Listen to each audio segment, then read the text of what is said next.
es pasarle un número, por ejemplo, el 15. Y este 15 en el constructor, lo que tiene que hacer es crear la cadena de caracteres que va a almacenar este número. Y ya no es una cadena de bits. ¿Vale? Ese es el programa, el paso previo a lo que nosotros estamos haciendo, que fue el de convertir a base 2 cualquier número entero. ¿Vale? Lo vamos a llevar, digámoslo así, a otro extremo, que es el 15 cuando ustedes lo convierten en bits, ¿vale? Es 8, 4, 2 y 1. Es 8, 4, 2 y 1. ¿Vale? Este sería el 15 convertido a nivel de bits. Esta parte ya ustedes ya la hicieron en el programa, pues vamos a decirlo así, en el programa sencillo. Aquí no hay ningún problema.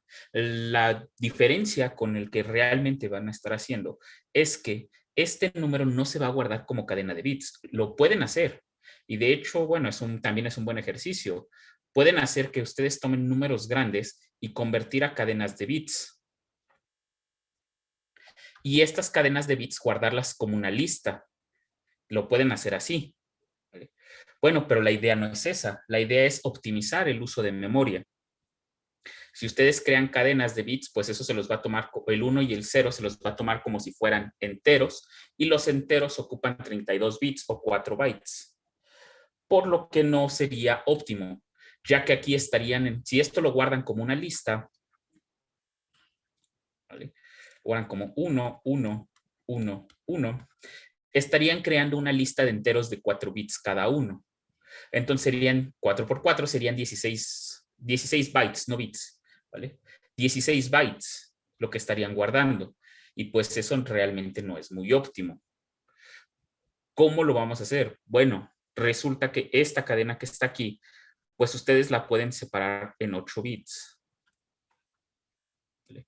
En este caso va a ser 0, 0, 0, 1, 2, 3, 4, 5, 6, 7, 8. Estos 8 bits que están aquí siguen representando al 15, solamente que le agregué los ceros para obtener los 8.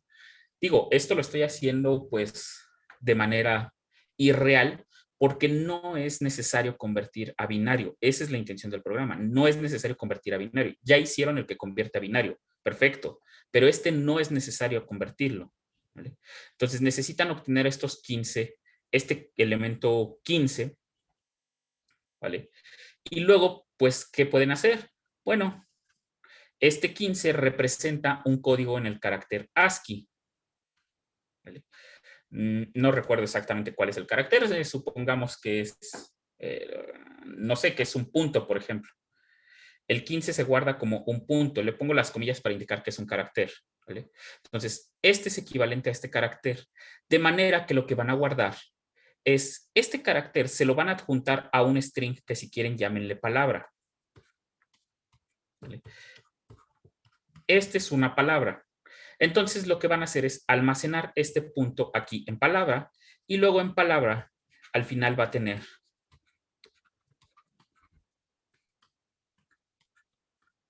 esta forma. ¿Vale? El ejemplo con el que yo les estaba comentando, porque tenía más de 2 caracteres, pues era con, otra vez me voy a ir con el más sencillo, que es si ustedes crean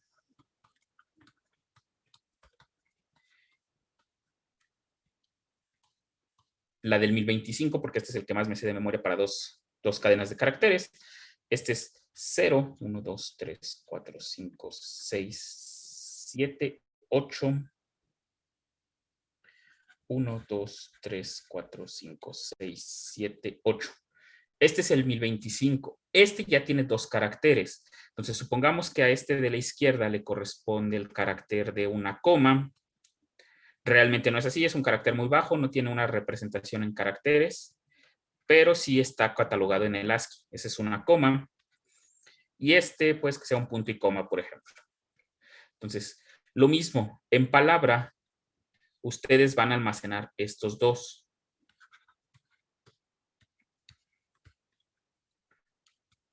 ¿Vale? Es una coma y un punto y coma, por ejemplo. Esto lo pueden hacer en string. ¿vale? Entonces, esta palabra que está aquí, con una pregunta que uno de sus compañeros me hizo, este es el atributo que viene a sustituir la lista que contenía la cadena de binario en el primer programa que hicieron, ¿vale? Viene a sustituir ese atributo. Contiene toda la información necesaria para almacenar un número grande. Ya después podemos operar con ellos. Y otra vez, no es necesario operar a nivel de bits. No es necesario regresarnos a nivel de bits. Tenemos operaciones a nivel de bits. La suma se entiende a nivel de bits si ustedes convierten o si extraen esta palabra, ¿vale? Ahora,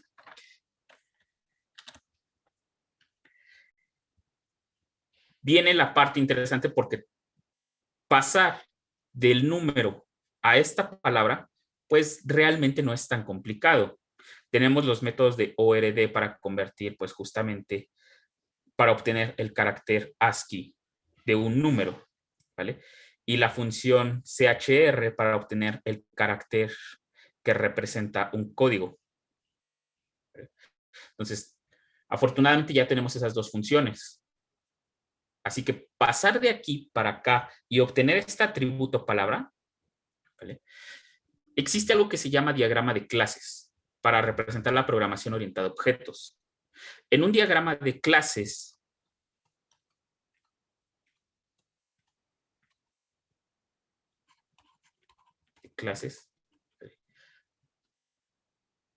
cada clase va a ser un rectángulo de esta manera.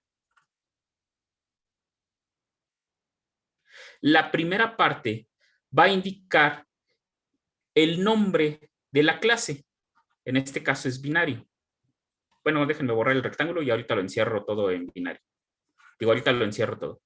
La primera parte es binario. ¿Vale? Es el nombre de la clase. Entonces, lo pongo a la derecha con la descripción general. Nombre de la clase. Es la primera parte. Ahora, en muchos lenguajes de programación que trabajan con programación orientada a objetos, existe un parámetro que se llama encapsulamiento. Bueno, no es un parámetro, es una descripción que se conoce como encapsulamiento. El encapsulamiento es quién tiene acceso a esta clase. Podemos restringir, por ejemplo, que programas externos accedan a ella o códigos externos accedan a ella, que nuestro propio código, solamente ciertas carpetas o clases que estén en la misma carpeta que la clase binaria puedan acceder a ella. O peor aún, podemos hacer que nadie acceda directamente a nuestra clase. Se preguntarán qué tiene de sentido que nadie pueda acceder. Bueno, es que después de cierto tiempo se puede requerir, por ejemplo, que una clase se acceda a través de hardware. Entonces, vemos que código externo acceda a la clase, pero sí hardware puede acceder directamente a la clase como tal, ¿vale? Entonces, para representar quién tiene acceso, los tres niveles son público, que es que todos, cualquiera puede acceder a ella; protegido o protected, que es solamente los que estén sobre la misma carpeta o el mismo paquete de nuestro programa pueden acceder a ella; o privada, que nadie pueda acceder a ella. O sea, tenemos esos tres niveles de encapsulamiento. En el caso de Python, esto no es necesario porque todas las clases que nosotros creemos siempre son públicas. En Python no existe este concepto de encapsulamiento. Todo es público, todos pueden acceder a todo. Esto con la idea de que Python está hecho para ser pues amigable y accesible para cualquier programador. Entonces, no necesitan esta parte, ¿vale? Entonces, cuando el lenguaje de programación o cuando requieren que la clase o su programa tenga un nivel de protección, un nivel de encapsulamiento, van a encontrar en un diagrama de clases símbolos como un más o un menos, ¿vale? Esto quiere decir que la clase es pública, que es privada o que es protegida, ¿vale? Entonces, si ven estos símbolos, quiere decir qué nivel de encapsulamiento tienen. En Python todos tienen de acceso público. Todo otro código puede acceder a nuestra clase, ¿vale? Bueno, este es el primer nivel de nuestro diagrama de clases. El segundo nivel contiene los atributos de nuestra clase. Los atributos como tal solamente son variables, no son los métodos o las funciones. ¿Vale? Que quede ahí claro, si bien son parte de la clase los métodos o las funciones, no son los atributos de nuestra clase. Entonces, aquí, ¿quién sería un atributo de la clase binario? Pues va a ser justamente la palabra. Y por lo regular se especifica qué tipo de variable es, aunque en Python no es requerido, pues siempre se especifica que esta va a ser, por ejemplo, en nuestro caso, es de carácter string. ¿Vale? Y nuevamente, si aparece un más, quiere decir que es de acceso público. En Python todo es de acceso público. En Python no tenemos ese nivel de encapsulamiento. ¿Vale? Y entonces, el segundo nivel marca atributo. Vamos a ponerle atributo 1 y el tipo. ¿Vale? De momento, pues nosotros vamos a requerir solamente aquí la palabra como tal. Este va a ser nuestro único atributo, pero podemos tener más. Atributo 2 y su tipo. ¿Vale? Atributo n y vamos a tener su tipo. Entonces, de momento nuestra clase binaria solamente va a tener un atributo.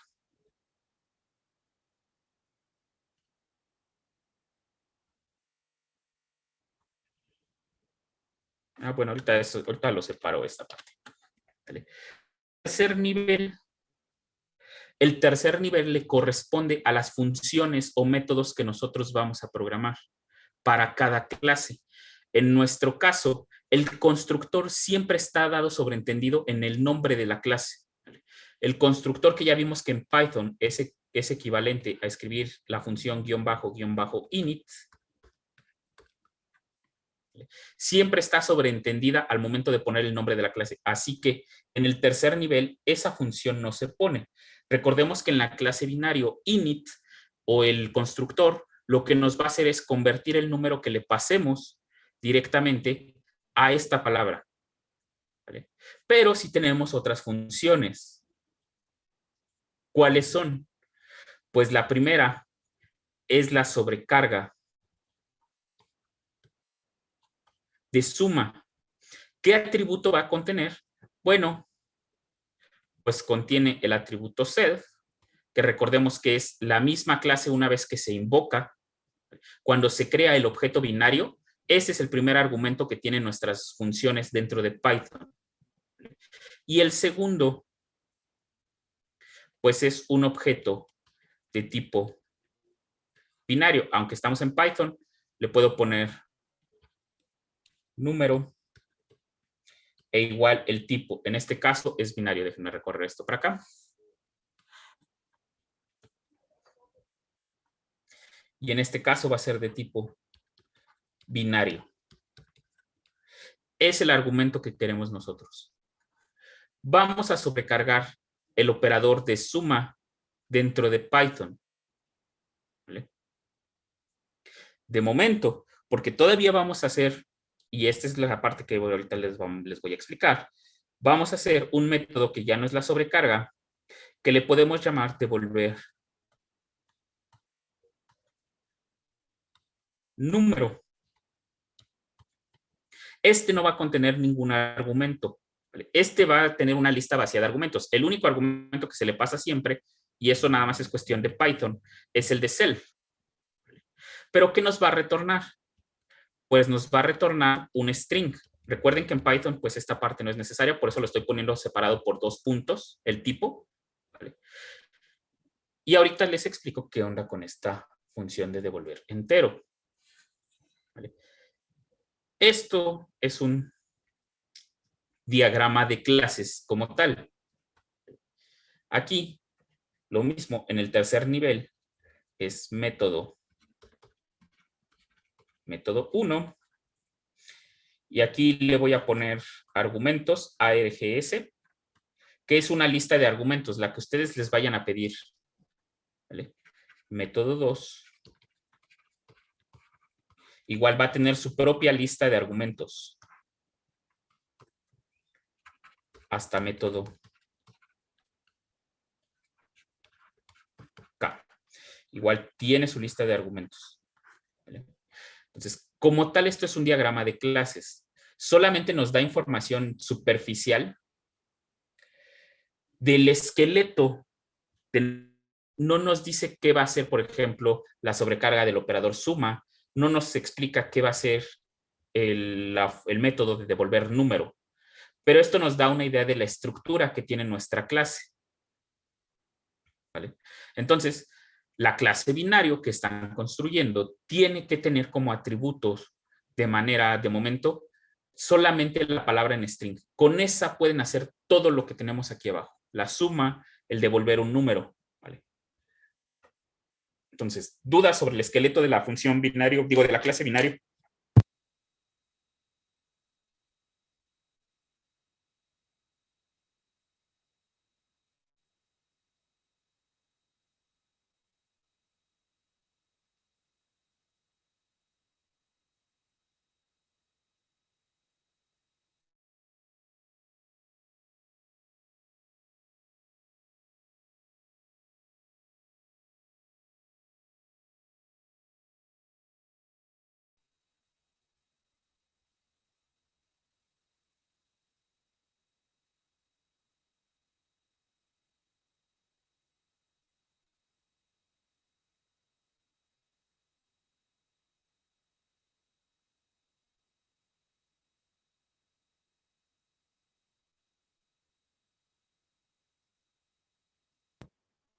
Ok, entonces, hasta ahorita lo que ustedes ya tienen es el constructor,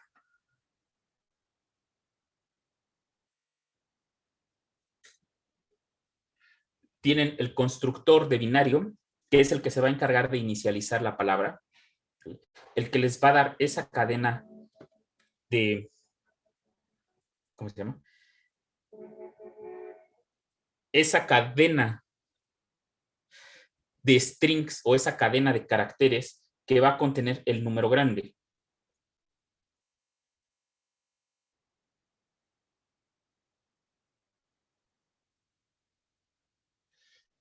Lo siguiente va a ser sobrecargar la suma. Van a tener que realizar la suma de dos enteros registrados en binario,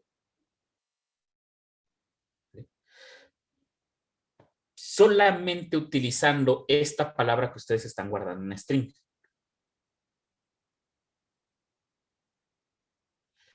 Y segundo, ¿qué es este de devolver número? Bueno, pues cuando yo quiera ver qué número estoy guardando, por ejemplo, si yo creé n igual a binario 15, ¿vale? Yo quiero a n punto devolver número, sin el acento, número, este me devuelva el número 15. ¿Vale? Entonces, tienen que convertir lo que va a hacer devolver número, es convertir esta palabra, ahora convertirla al número respectivo.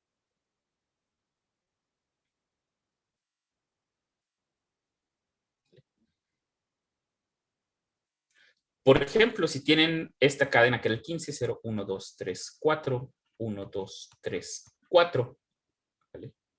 Esta quedamos que iba a contener, ¿quién quedamos que era? ¿Era un punto o era una coma? Era un punto. Quedamos que este, por ejemplo, era un punto. Palabra para este número es un punto. En ASCII no es cierto, ¿vale? El 15 no es el punto, me parece. Pero aquí le puse punto para ejemplificar.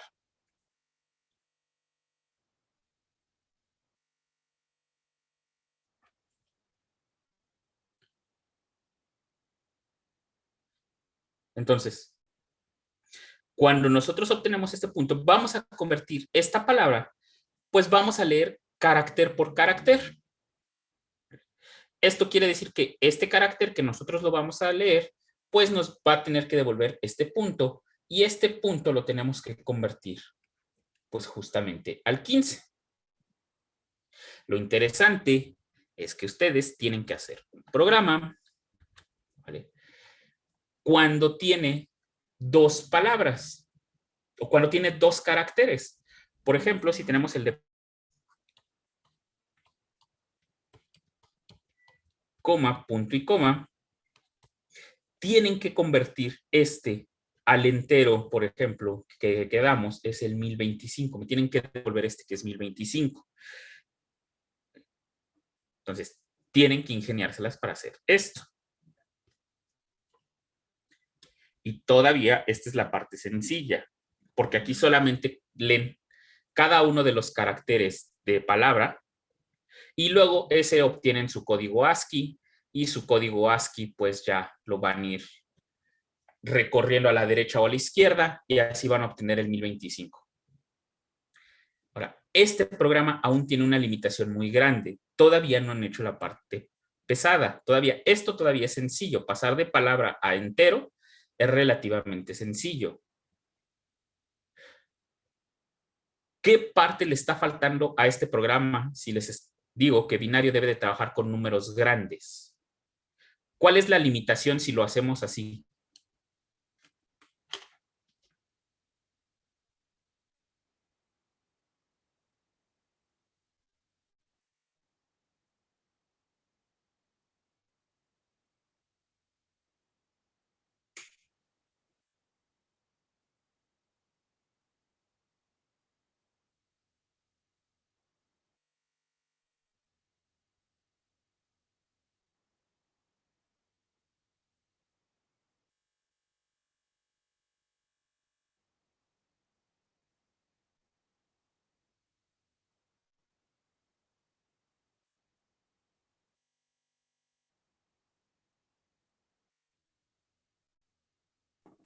El código ASCII tiene un número limitado de caracteres y por tanto de números.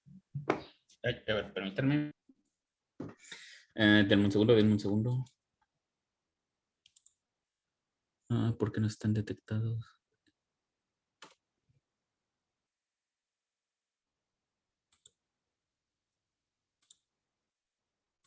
Ahora sí, ¿cuál fue la respuesta? Que tiene un número limitado de caracteres y por tanto de números que podemos representar. Que tiene un número de caracteres. No, realmente el número de caracteres puede crecer bastante.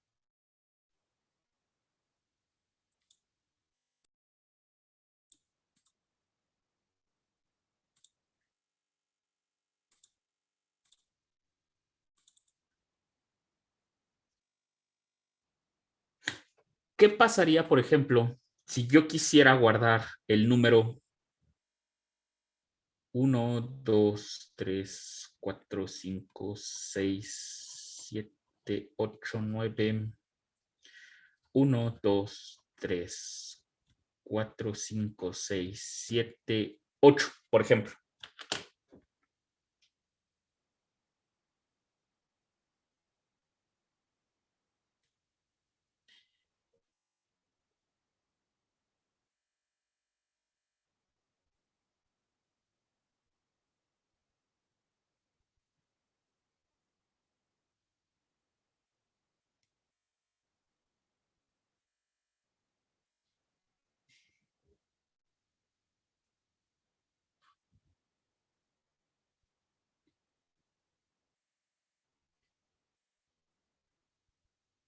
¿Qué pasaría con ese número?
Es más, es posible guardarlo, no con nuestra clase de binario, sino en memoria. No. ¿Por qué no sería posible?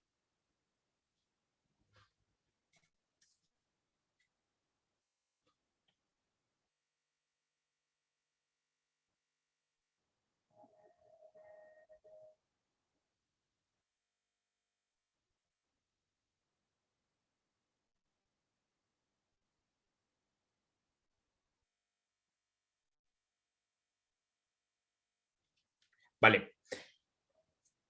Recuerden que tenemos limitada la memoria en las variables por default. El número entero más grande que podemos guardar en C++, por ejemplo, ¿cuántos bytes, no bits, puede utilizar?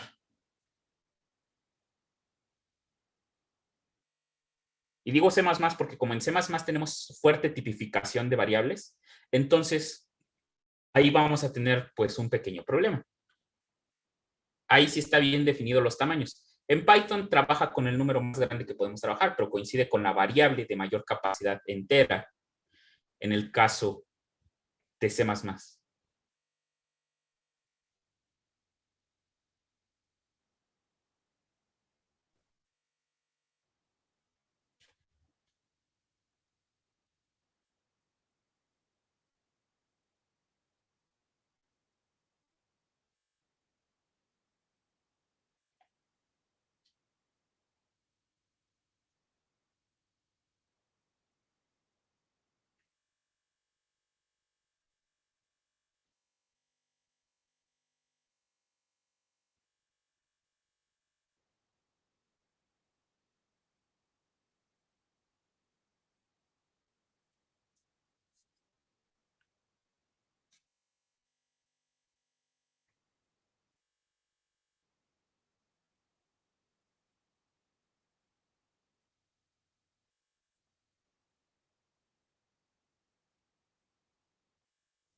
¿Cuál es la variable más grande entera que pueden guardar?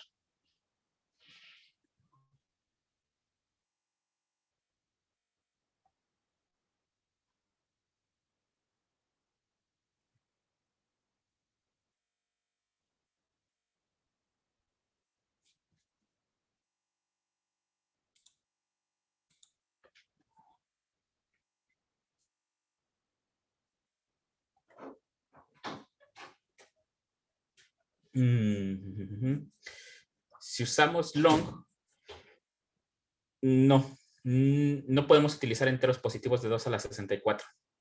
Long utiliza justamente 64 bits para almacenarse. ¿Vale? Y long no contiene el modificador unsigned, como en el caso de la variable int, ¿vale? Que es un modificador de int. Sí, sí es cierto que utiliza los 64 bits, pero utiliza la mitad para positivo, para la mitad para negativos y la mitad menos 1 para positivos. Ese menos 1 es por el primer bit que se pierde en el signo. ¿Vale? Para que sea positivo, el primer bit tiene que ser siempre 0. Entonces, realmente solamente tenemos 2 a la 32 números enteros positivos posibles. En la variable entera, en la variable int, tenemos, considerando signo, 2 a la 16 enteros, 2 a la 16 menos 1 enteros positivos y 2 a la 16 enteros negativos. Pero cuando le metemos un sign, podemos trabajar con 2 a la 32 menos 1 enteros positivos. La diferencia entre el unsigned long es que long ocupa los 64 bits, independiente de si trabajas con signo o sin signo. Mientras que unsigned, como nada más almacena números positivos, utiliza los 32 bits para guardar enteros positivos. O sea que si solamente vas a trabajar con enteros positivos, en optimización de memoria, unsigned es la respuesta. Porque tienes la misma cantidad de enteros positivos que el long, pero con la gran ventaja de que no ocupas los 64 bits, sino solamente ocupas 32. ¿Vale? Entonces, este número que está aquí excede esa cifra. Y esto, bueno, nada más lo sé porque los 2 a la 32 los 2 a la 32 no exceden los 16 caracteres a representar. O sea, 16 números consecutivos no los excede el 2 a la 16. Entonces, aquí hay 17 números. Entonces, estos 17 ya no podrían estar guardados en una variable de tipo int. Pero para nuestro programa sí queremos guardar este tipo de enteros. Viene la pregunta, que es lo interesante. ¿Cómo le harían para poder trabajar con estos enteros? De hecho, esa es la intención de este programa, que trabajen con que excedan la capacidad de la memoria para almacenar enteros. El programa real sería que trabajaran con aritmética de punto flotante de más de 64 bits, por ejemplo, a 128 bits. Crearan una aritmética de punto flotante de 128 bits, pero bueno, ese sí ya siento que es un poco más complicado. Entonces, con que logren almacenar enteros de más de 64 bits, pues me doy por bien servido. Entonces, ¿cómo le pasarían al constructor este número para poderlo almacenar?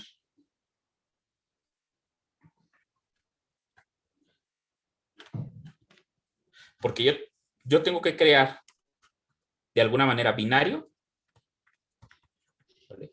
Y pasarle un objeto A de algún tipo, y este A tiene que representar todo este número. Y luego este A es el que se va a convertir en una palabra. ¿Por qué queremos una palabra? Bueno, una palabra utiliza 64 bytes. ¿Vale? Puede llegar a alcanzar y de hecho todavía se puede sobrepasar, pueden ser más de 64 bytes. Y estoy hablando de bytes, no de bits. Todavía multipliquen 64 por 8 para obtener la capacidad real máxima que puede tener un string sin modificaciones. ¿Vale? ¿Por qué digo sin modificaciones? Porque todavía se puede modificar para sobrepasar ese tamaño. Vean que, por ejemplo, trabajar incluso con 64 bits en una palabra, pues 64 bits no son más que 8 bytes, lo que quiere decir que tendríamos P7, bueno, le voy a poner P sub 7, P sub 6, P sub 1 y P sub 0, por ejemplo. Un número de la máxima capacidad que podemos almacenar en un lenguaje de programación con 64 bits solamente ocupa una palabra de 8 caracteres. Si lo duplicamos, si guardamos, por ejemplo, 16 caracteres, entonces, si pasamos de aquí a una palabra de 15, 14, hasta P1, hasta P0, así, esta ya tiene 16 caracteres. Y ya tenemos en total, pues si aquí eran 64, aquí eran los 64 bits, 64 por 2 son 128, ya estaríamos trabajando con 128, y no es cierto, no son 128, son 2 a la 16 bits, que ya es bastante. ¿Vale? Ya son números muy, muy, muy grandes. Es más, este queda pequeño con respecto a lo que podemos guardar aquí. Y solamente estamos ocupando una palabra de 16 caracteres.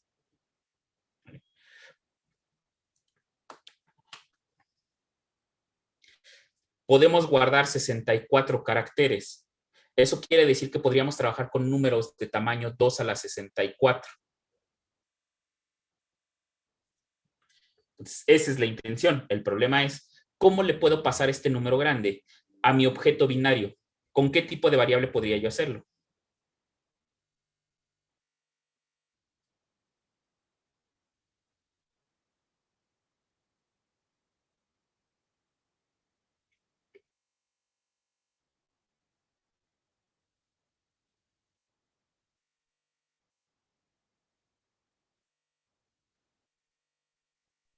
¿Con un string?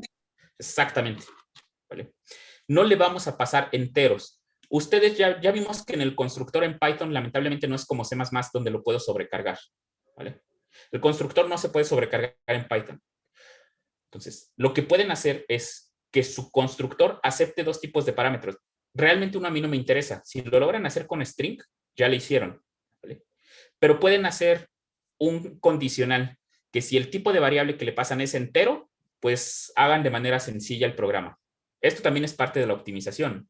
Saber tomar la decisión cuándo el programa va a ser más eficiente. ¿Vale? Porque para números menores a 16, a 2 a la 16 o a 2 a la 32, pues la conversión es directa. La conversión sí seguiría esto que vimos aquí arriba. Pero para números más grandes que 2 a la 32, cuando los pasamos como string, ¿vale? La condición pues ya se va a complicar un poco más. El constructor va a hacer más trabajo. Entonces, lo que van a hacer o lo que tienen que hacer, se les tiene que ocurrir, puede ser de diferentes maneras, es van a pasar este string que contiene toda esta carácter, todo este número enorme. Este string, pues aquí simplemente hay 15 números, hay 15 símbolos. Cuando lo pasen a palabra, realmente va a ser mucho menos el tamaño que requiera. ¿Vale? Va a requerir menos caracteres, por tanto va a ser más óptimo. Pues la idea es cómo se las pueden ingeniar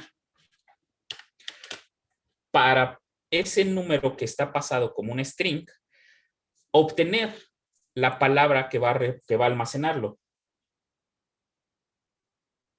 ¿Vale? ¿Cuál es mi sugerencia? Pues sepárenlo en ¿cómo se llama? Sepárenlo en substrings.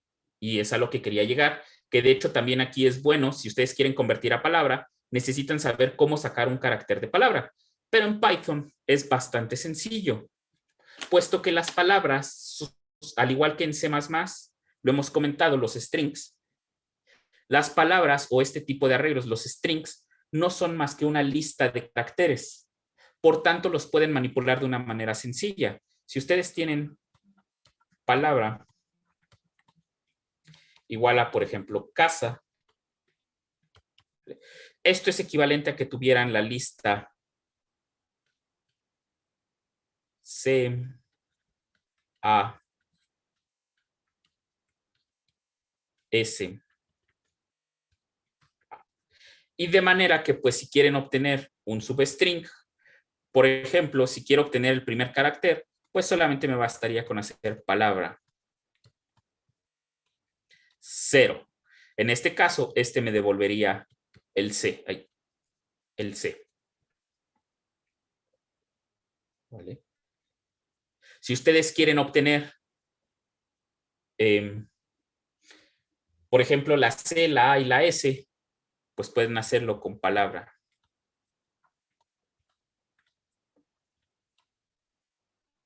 ¿Qué onda? ¿Qué escribí aquí? Palabra. Palabra. 0. En este caso sería hasta 0, 1, 2, 3. Sería hasta 4 porque no obtiene el último carácter. No es cierto, ese es el recorrido del ranch. Sería desde 0 a 0, 1, 2. Sería 0 hasta 2. ¿Vale? Y en este caso les devolvería el string cas. Si solamente queremos la ASA, de hecho aquí es mejor porque como estamos obteniendo desde el inicio, no necesitamos poner el valor inicial. ¿Vale? Pero bueno, una buena lectura de código es poner el del inicio. No es necesario en Python, pero nos da ayuda a entender cómo obtenemos el string. Palabra. Por ejemplo, de 3. No es cierto, sería 0, 1, 2, de 2 a 4. Nuevamente el 4 no sería necesario porque ya es el último carácter. Si yo no le pongo un segundo carácter aquí, quiere decir que es desde el 2 hasta el final del string. Aquí, si no le pongo el 0, es desde el inicio del string hasta el carácter número 2. Esto nos devolvería S, A. ¿Vale? Bueno, así obtienen substrings de manera sencilla. Si saben trabajar con listas, saben trabajar con cómo obtener substrings de esto. Porque esto les va a permitir convertir este número enorme en palabras que van a estar a nivel de bit. ¿Vale? Siguiente, ¿cómo convierten un string a un entero? Si ustedes tienen el número, por ejemplo, igual a 1, 2, 3, ¿vale?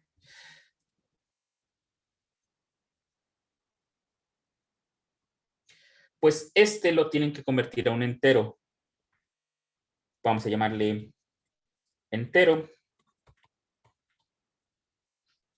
igual a int número. Este les va a devolver el entero. De hecho, aquí en Python es bastante sencillo, porque si fuera un número flotante, por ejemplo, si fuera así, le pongo decimal. Esto es por si ustedes quieren hacer en algún momento el programa que haga la conversión de flotante. Igual, este mismo programa, pero ahora en lugar de enteros con números flotantes, pues entonces flotante sería igual a float. Déjenme pasarlo para acá. Float.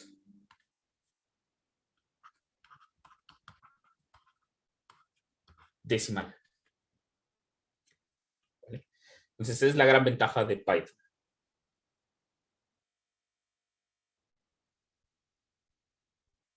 Y al revés, si ustedes tienen un número entero, ¿por qué al revés? Pues porque lo mismo, cuando ustedes quieran devolver el número, no van a devolver un entero. Justamente por eso aquí está el string. Van a devolver un string que represente todo este número. Entonces van a necesitar ingeniárselas para devolver ese string. ¿Y cómo lo van a hacer? Bueno, yo ya les he comentado que es la forma en que me gusta más hacer impresión en lugar de utilizar la coma. Si ustedes tienen entero 1, 2, 3, que es el 123, para convertirlo a string, pues utilizamos el str entero. Y este ya les convierte este 1, 2, 3 o este 123 en un string. Lo mismo, tienen que tener cuidado porque pues la conversión de la palabra al número grande pues va a ir convirtiendo de pedazos en pedazos este número. Lo mismo, ya les dije, si saben trabajar listas, entonces en automático pueden trabajar con esto. Ya vimos el comando para agregar elementos al final de una lista, o ya vimos el comando de insert para insertar elementos en una lista. ¿Vale? Pueden hacer lo mismo. O si esa parte no les convence, porque en strings no es necesario trabajar de esa manera. En strings la gran ventaja es que existe la concatenación. ¿Vale? Si ustedes tienen string 1 igual a casa, por ejemplo, y tienen string 2 igual a roja, ¿vale? En C++ y en Python, de hecho, aquí de hecho lo estamos trabajando en Python está sobrecargado el operador suma para strings, y esto les va a devolver un tercer string.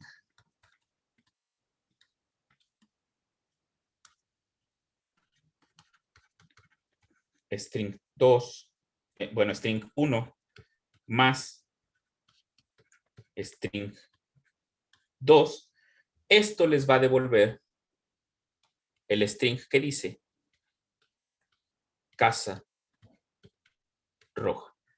Por lo que en Python pues es más sencillo. Si no quieren trabajar con los métodos de add o de insert, ¿vale? O de push, aunque esos de push y de pull son para sacar y eliminar a la vez. Entonces, en este caso, pues pueden trabajar con el operador de suma de strings para concatenar strings y devolver este string enorme que va a contener nuestro número original. ¿Dudas de qué es lo que tienen que hacer para hacer lo que realmente tiene que hacer la clase binario, aunque creo que le puse entero la vez pasada? Para manipular enteros enormes de más de 64 bits.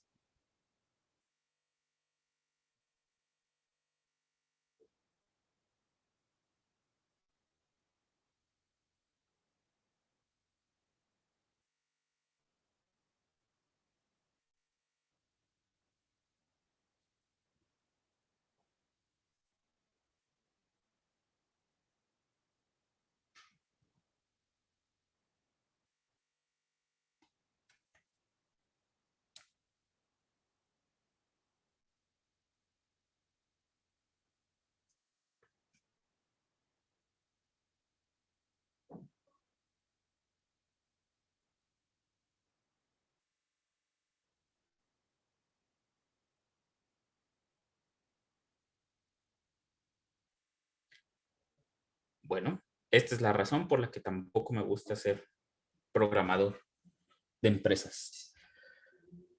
Cuando ustedes están creando un programa para una empresa, esta explicación así como se las di, y de hecho aquí me metí muy técnico, es lo que pasa cuando trabajan para un cliente en específico.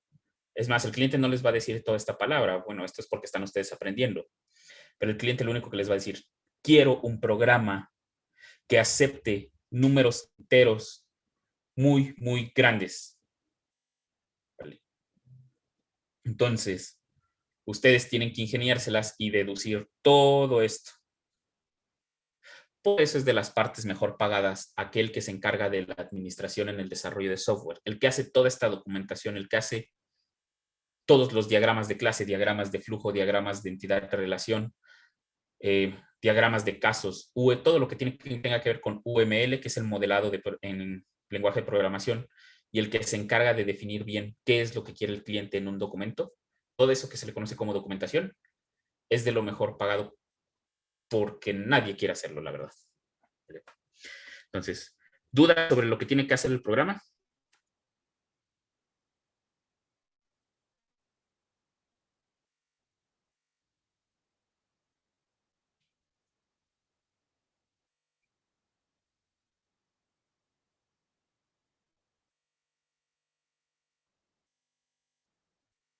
Son solo dos funciones, la que sobrecarga la suma y la que me genera el devolver número. Esta de devolver número es la que me va a permitir, por ejemplo, si yo quiero ver cuánto es el resultado de una suma de dos enteros muy grandes, al escribir devolver número, pues voy a saber cuánto fue el resultado al final. Entonces, si no hay dudas, quiero empezar con lo que son las librerías en Python.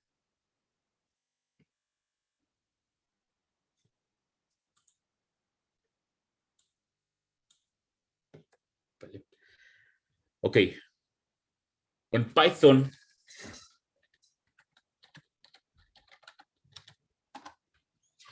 como les dije, nosotros podemos crear módulos. Estos módulos son los archivos de código que nosotros hemos estado haciendo. Cada uno de estos archivos es un módulo. ¿Vale? La gran ventaja, La gran ventaja de Python es que estos módulos se pueden importar en un nuevo programa. Puedo reutilizarlos en un nuevo programa que utilice pues funciones o variables que yo ya haya construido. En este caso, por ejemplo, si yo estoy en Python 3, yo puedo hacer import objetos. ¿Vale?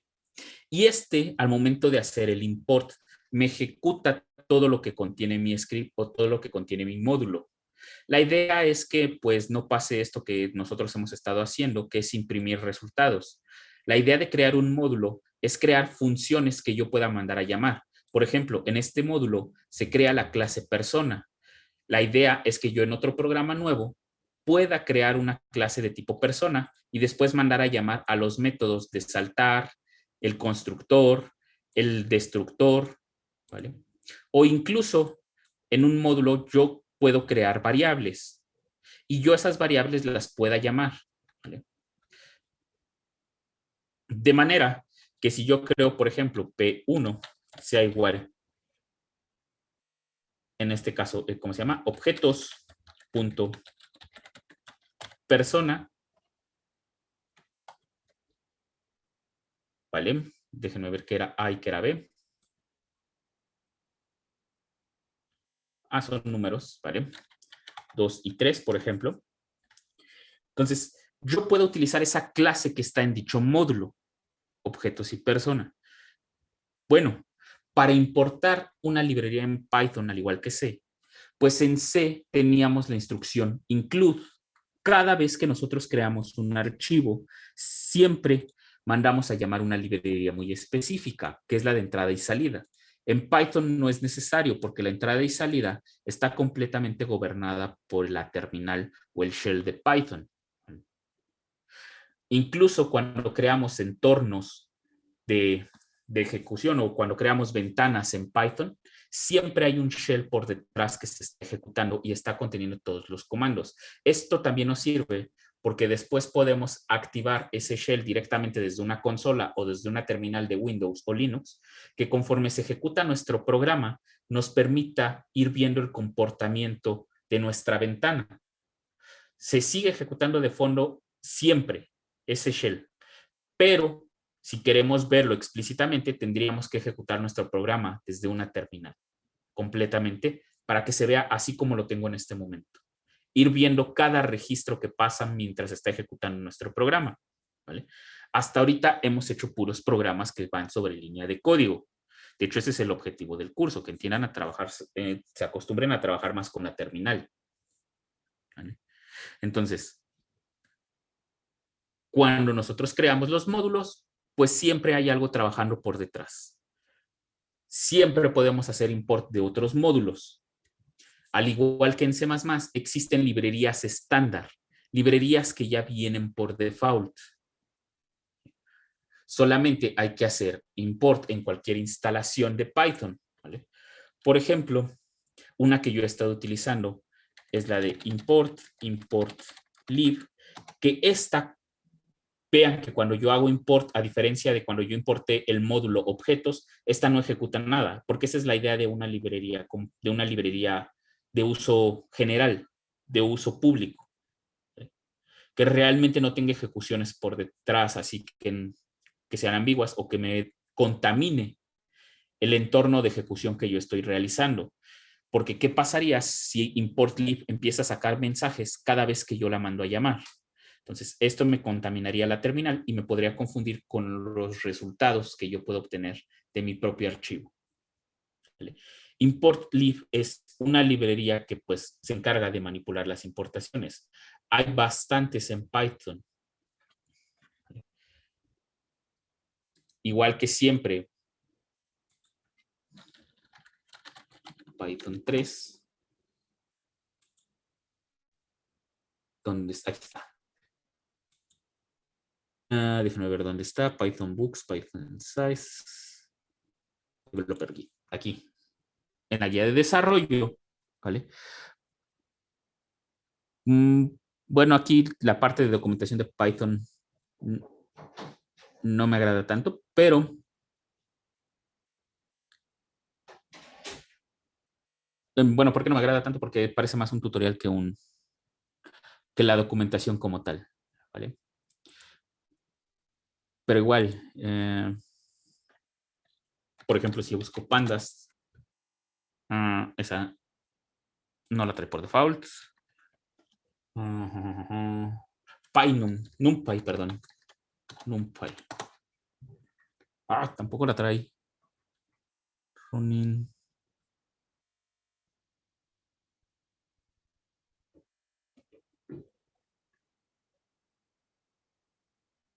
No, perdón, esta no es la documentación que estaba buscando. Esta es la documentación por si ustedes quieren volverse desarrolladores o quieren colaborar en el proyecto de Python, ¿vale?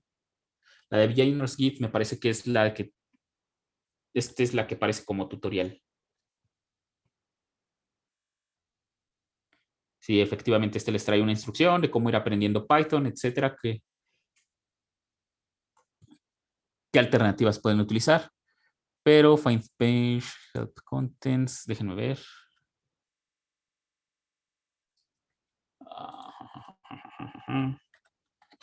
Python Reference. Déjenme buscarlo. Aquí está, de Python Language, aquí. ¿Vale? The Python Language Reference es el manual de referencia para Python. El mismo que veíamos para C, que está en la página de C++, o en algunas otras han tenido una copia exactamente, pues les va a contener todo lo que ustedes pueden hacer en Python directamente. Miren, de hecho aquí está la de import lib, ahorita que la estoy viendo. ¿Vale? Aquí les va a hablar un poco de los paquetes que nosotros podemos crear y la estructura que deben de contener como directorio. ¿Vale? Si ustedes quieren crear sus propias librerías.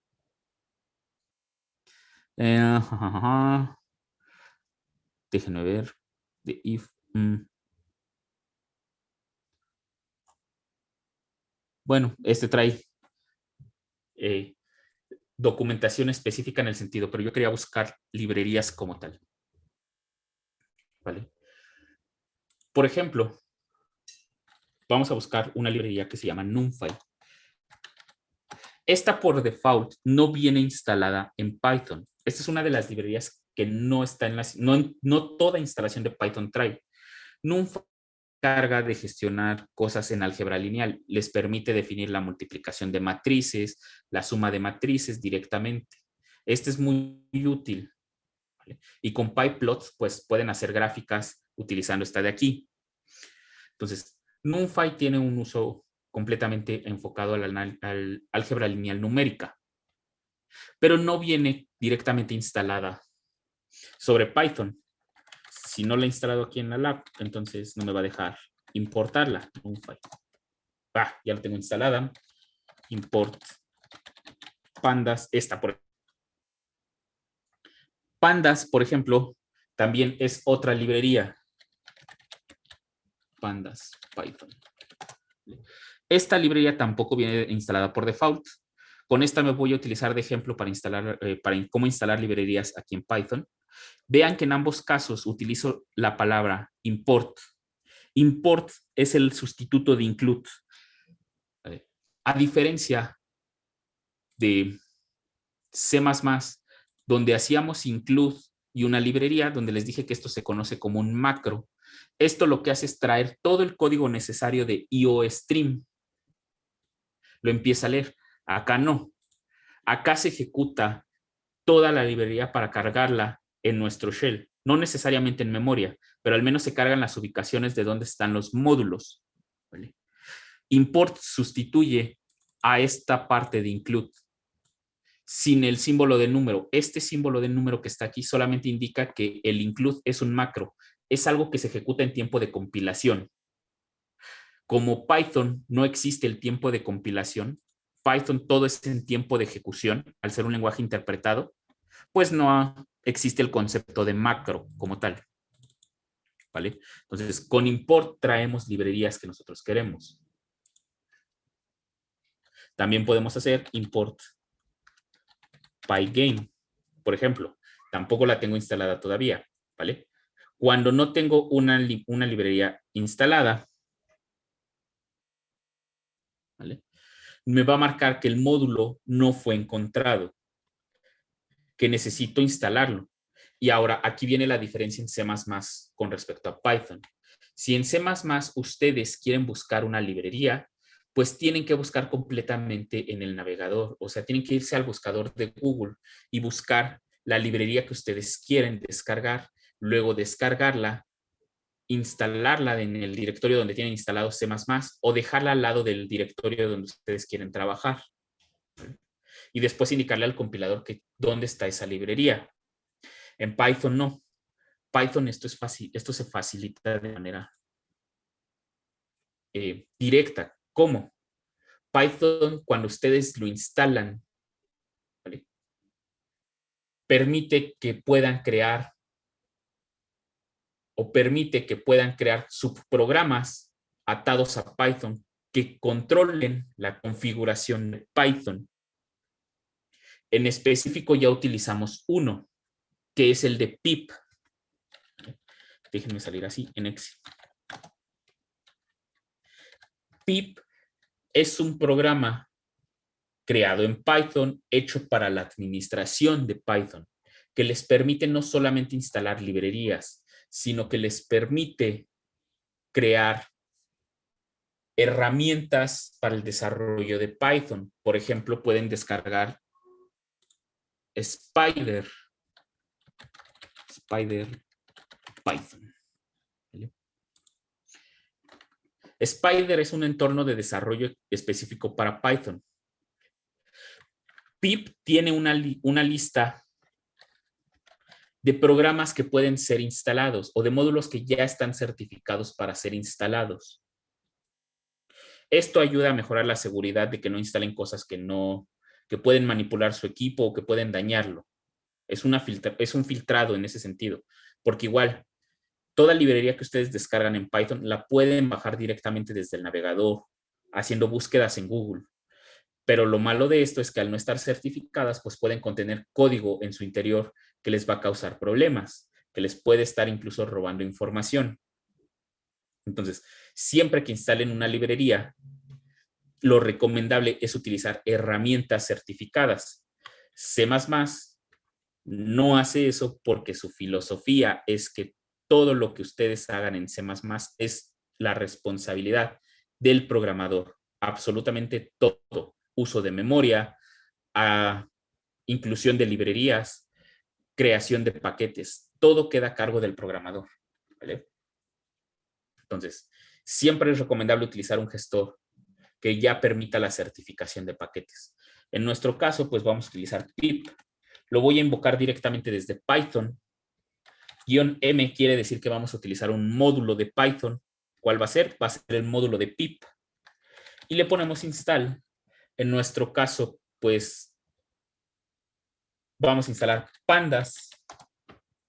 ¿Vale? Cuando instalo pandas, empieza a descargar y empieza a hacer la instalación de la librería. ¿Vale? Ya lo instaló. Una opción que pueden ustedes agregar es opción U mayúscula, guión U mayúscula. Esto les permite que si ya lo tienen instalado, lo único que va a hacer es actualizarlo a la versión más reciente. Lo va a buscar y después, si ya lo tienen instalado, lo va a instalar. ¿Vale? Si no lo tienen instalado, pues lo instala y lo actualiza por si se bajó una versión anterior. ¿Vale? No va a ser el único con el que vamos a estar trabajando. Vamos a estar trabajando con Pygame, por ejemplo. ¿Vale? Comienzo a descargar Pygame, igual dejé el parámetro de U. Hace rato ya vimos que no lo tenía instalado. Lo descarga la versión más reciente y ahora sí ya los tengo completamente instalados. Vean que si yo entro a Python, hago import pandas, ya tengo instalada la librería de pandas. Ya puedo crear los data frames que me permite crear pandas, que son para la manipulación de datos. Es una forma de agrupar datos en términos de tablas. ¿Vale? Ya puedo import Pygame, por ejemplo. ¿Vale? Vean, hasta la ventaja de Pygame es que cuando lo importo me da una versión de lo que tengo. Esta de SDL es una librería que si ustedes en algún momento quieren desarrollar juegos directamente sobre C y C++, es una librería para ese caso. Esta la está utilizando Pygame de fondo. ¿Vale? Y la versión de Python que tengo instalada, que de hecho la más reciente debería ser la 3.10, no lo tengo actualizado, debo de checar eso, ¿vale? Entonces, cuando nosotros hacemos import de una librería en Python, pues es muy tedioso estar haciendo import Pygame y estar recordando Pygame constantemente. La ventaja de Python, por ejemplo, es que puedo poner alias a las importaciones. ¿A qué me refiero con esto? Que, por ejemplo, si yo quiero importar pandas otra vez y no estar escribiendo la palabra pandas cada vez que quiero utilizar un módulo o cada vez que quiero utilizar un tipo de variable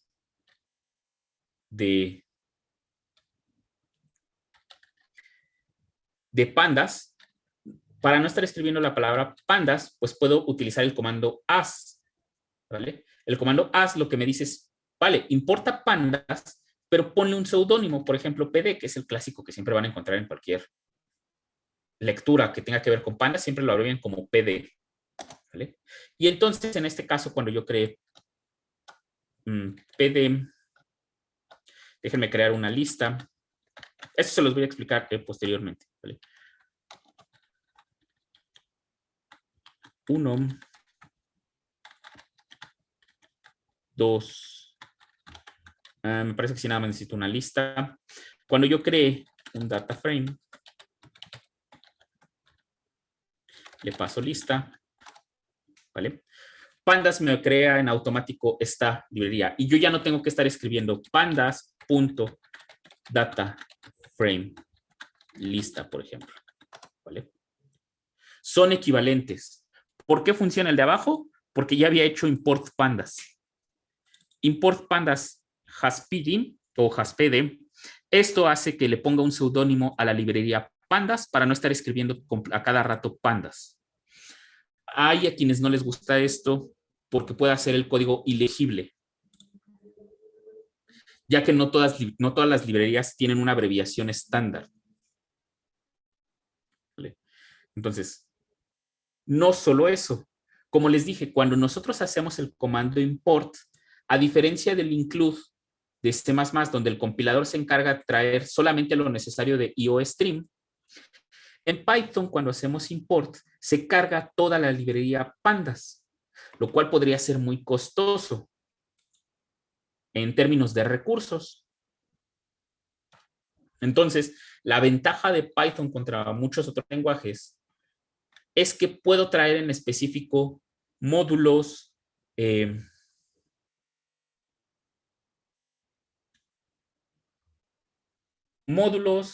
funciones, variables, cualquier objeto o cualquier cosa que pertenezca a una librería de Python, puedo traerla solamente eso, con el comando from pandas import data frame df, por ejemplo, ¿vale? En este caso, ¿qué hice con este comando? Bueno, le estoy diciendo que de la librería de pandas solamente me importe la clase de data frame, ¿vale?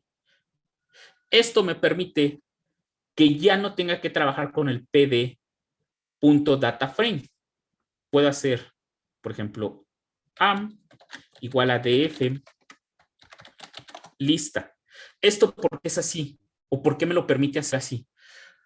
Porque a diferencia de acá, traje toda la librería de pandas, toda. Entonces siempre necesito especificar de dónde voy a sacar, por ejemplo, la clase DataFrame. Tengo que sacarlo de la librería pandas, ¿vale? Porque en el import me traje a toda la librería pandas. Entonces puede que en alguna otra librería exista el objeto DataFrame. Por eso tengo que especificarlo. Acá abajo, ¿qué pasó? Acá abajo ya le dije que específicamente de la librería pandas me importe el DataFrame, la clase DataFrame. Aquí me marcaría error si existiera otra librería, ¿vale?, que no sea pandas y también tengo un objeto llamado DataFrame. Me marcaría un error, me diría, espérame, ya tienes dos objetos DataFrame, te recomiendo que les metas un seudónimo, o sea que en este caso les ponga DF, para que no haya confusiones.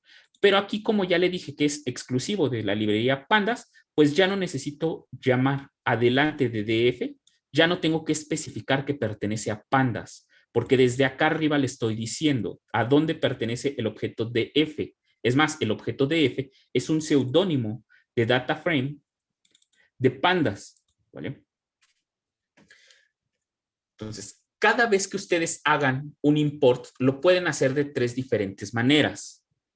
Todas son equivalentes, ¿vale? Y una optimiza el uso de recursos. La primera es, me traigo toda la librería completa sin especificar.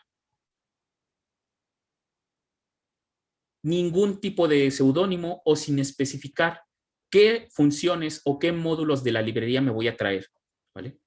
Esto es la importación más simple, es la que más recursos consume. La desventaja de esta es que cada vez que yo creo un objeto, siempre tengo que escribir pandas, punto, el objeto o la función que yo me quiera traer, ¿vale? Segunda forma de hacer el import con un seudónimo. Es igual a la primera, solamente que para no estar escribiendo toda la librería, todo el nombre de la librería, le pongo un seudónimo para utilizar ese seudónimo aquí. ¿Vale? Tercera forma de importar en Python. En lugar de traerme toda la librería que yo quiera importar, solamente me traigo los módulos o las funciones o las clases necesarias con las que voy a trabajar. From pandas me dice que de la librería pandas importe el objeto DataFrame. DataFrame es un objeto en pandas, ¿vale? Puedo, en lugar de DataFrame, traerme alguna clase, alguna función, ¿vale? Y con esta, pues, se puede trabajar muy bien. Ahora, hay una desventaja con esta de aquí abajo. Es la de mayor recursos, pero pues tenemos que tener mucho cuidado. Imagínense que queremos trabajar con DataFrame, con los DataFrame, ¿vale? Pero una función que no está en la clase DataFrame, pero que está en otra parte de librería de pandas, otro objeto que permite interactuar con DataFrames, por ejemplo, los objetos de iteraciones, podrían no estar aquí. Y lo malo es que con este método de importación, yo solamente me traje el DataFrame. Si necesito utilizar otro módulo externo de pandas que no sea DataFrame, pues tendría que volver a escribir from pandas, import, etc. ¿Vale? Otra forma de traerme esto, traerme todos los módulos de pandas,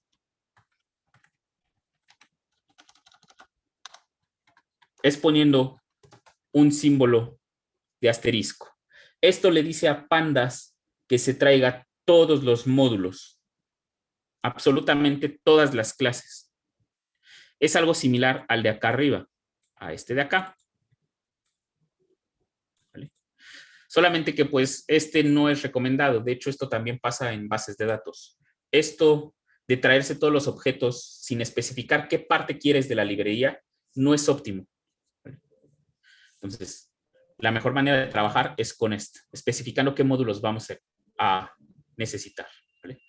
Dudas de cómo instalar una librería en Python y dudas de cómo importarla, porque la siguiente sesión vamos a estar trabajando con Pygame.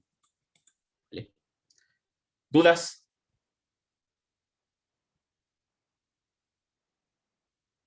No. ¿Cuál es el comando para descargar? Ok. Como les, como les dije, hay varias formas de instalar cosas en Python. ¿Vale? Nosotros tenemos instalado pip. Pip es un módulo que viene en Python por default, Python 3. Mandamos a llamar el módulo con -m y ponemos pip y ponemos pygame, el nombre de la librería que nosotros queremos instalar, en nuestro caso. ¿Vale?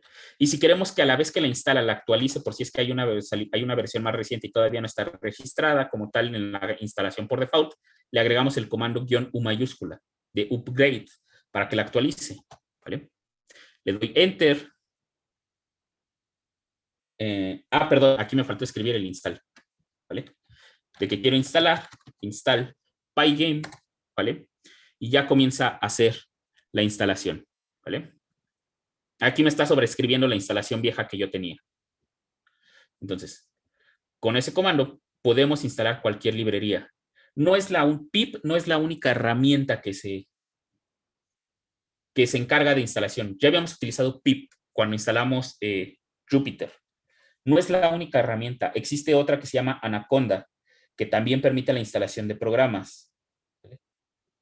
Esto es algo similar a, por ejemplo, cuando bajan programas de Windows. Hay muchas páginas que contienen una colección de programas de Windows y que entre varias ellas, mejor dicho, me voy a ir más con los teléfonos móviles. En Android todos trabajamos con la Play Store, o la mayoría trabajamos con la Play Store, que es la que nos permite instalar aplicaciones sobre Android. Pero no es la única, existe la de Huawei, existe ¿quién más tiene? Una que se llama, ¿cómo se llamaba esta? Free Code, me parece que se llamaba, que también era otro gestor de librerías, existe aplicaciones. Amazon tenía su propio gestor de aplicaciones para sus Kindles y para las tablets que sacó con Android, ¿vale? Existen muchas tiendas. Lo mismo aquí, ¿vale? La diferencia es que pues algunas tendrán unos módulos específicos comparados con otras, pero los de usos común pues siempre se van a encontrar en las dos. Casi siempre cuando ustedes busquen una librería en Google para Python, les van a aparecer las 2 o 3 opciones para instalar, o con pip o con Anaconda, o directamente desde el código. Les dan las 3 opciones, ¿vale? Nosotros aquí estamos utilizando pip porque pues es la que ya viene por default en Python, y porque no estamos utilizando una librería específica que esté, por ejemplo, en Anaconda, ¿vale? La mayoría de librerías básicas o de uso común se comparten entre los dos. Es raro encontrarnos una que no esté en pip y que esté en Anaconda, ¿vale? Entonces, ¿dudas?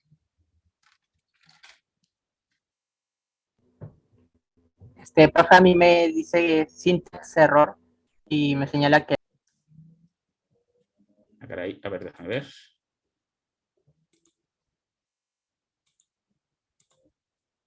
A ver qué error te marca.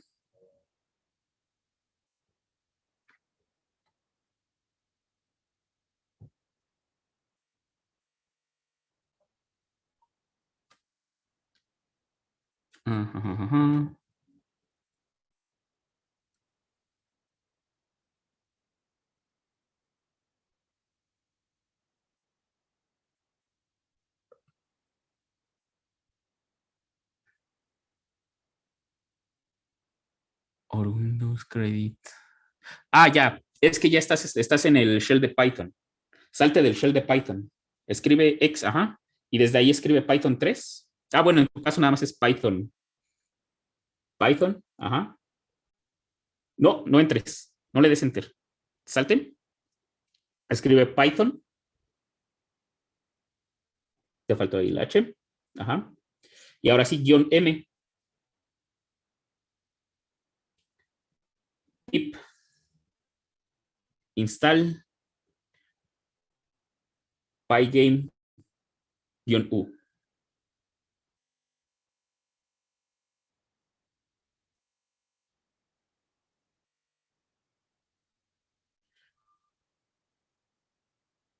Y empiecen.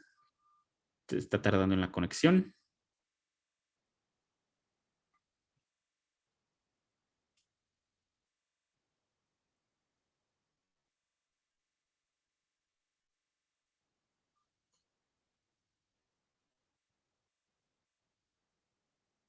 Ahí está.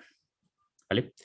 Si querías instalarlo directamente, si ya hubieras entrado a Python, al shell de Python, solamente hay que escribir después del -M. Tendrías que escribir directamente pip install pygame-u. ¿Vale? gracias. ¿Alguna otra duda? Bueno, si no hay dudas, entonces nos vemos el jueves y empezamos a trabajar con Pygame.